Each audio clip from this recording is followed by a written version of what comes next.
બોલવાનું થતું નથી. એનું કારણ છે કે જ્યારે ભગવાન કૃષ્ણ પરમાત્માએ એને જ્યારે એનો વિયોગ ઓછો કરવા માટે ઉદ્ધવજીને મોકલ્યા ગોકુળની અંદર, અને ઉદ્ધવજીને કીધું કે હે ઉદ્ધવજી, તમે જઈને ગોપીઓને સમજાવો તો મારો જે લાગણી જે છે ઓછી થાય તો હું અહીંયા શાંતિથી મથુરામાં રહીશ.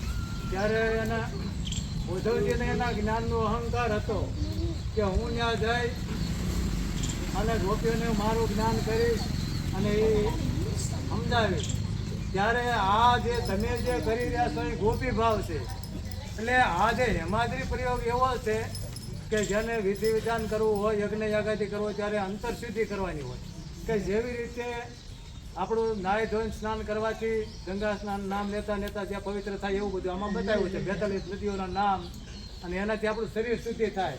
એમાં 10 વિધિ સ્નાન બતાવ્યું કે ગાયનું સાણ ને બધું.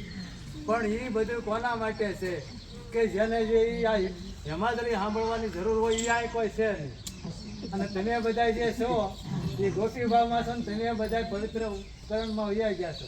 અને તમારો જે ભાવ પ્રેમ લક્ષણા ભક્તિ છે એટલે એને હેમાદ્રીને કાંઈ બંધન પણ છતાંય તમારો ભાવ છે. એટલે જે આપણે આજના આખા મહિના દરમિયાન જે કાંઈ વાણી દ્વારા કર્મ દ્વારા જે કાંઈ ભક્તિભાવ કર્યો હોય એ નારાયણને અર્પણ કરવાનો છે. એટલે જેને આપણે સંકલ્પ કહીએ ને કે સંકલ્પ શું હોય એ વિષ્ણુ વિષ્ણુ કહીએ, નારાયણ નારાયણ કહીએ, નારાયણને આપણે અર્પણ કરીએ. એટલે એમાં એવું બતાવવામાં આવ્યું છે કે કાયે નવાસા મનસેન્દ્રિય વા ભુજાત્મના વા પ્રકૃતે સ્વભાવ કરોમિ યજ્ઞ સકલં પરસ્મૈ નારાયણાય સમર્પયામિ નારાયણાય સમર્પયામિ.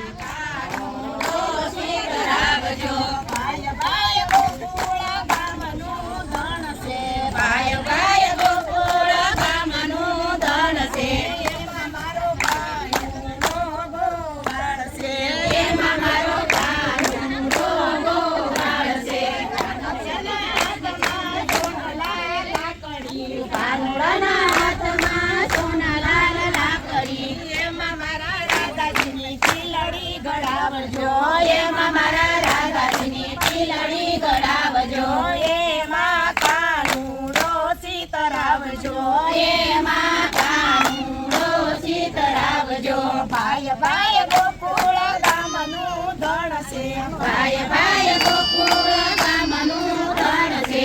એમાં મારો કાનુડો ગોવાળ છે, એમાં મારો કાનુડો ગોવાળ છે.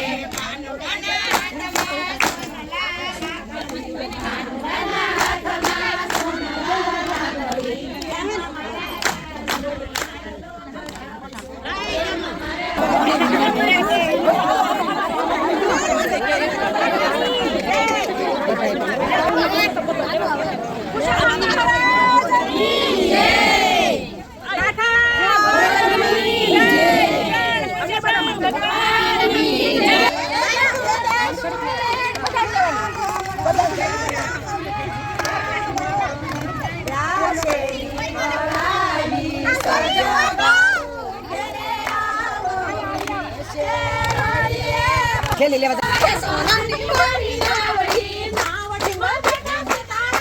લેવો છે.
આ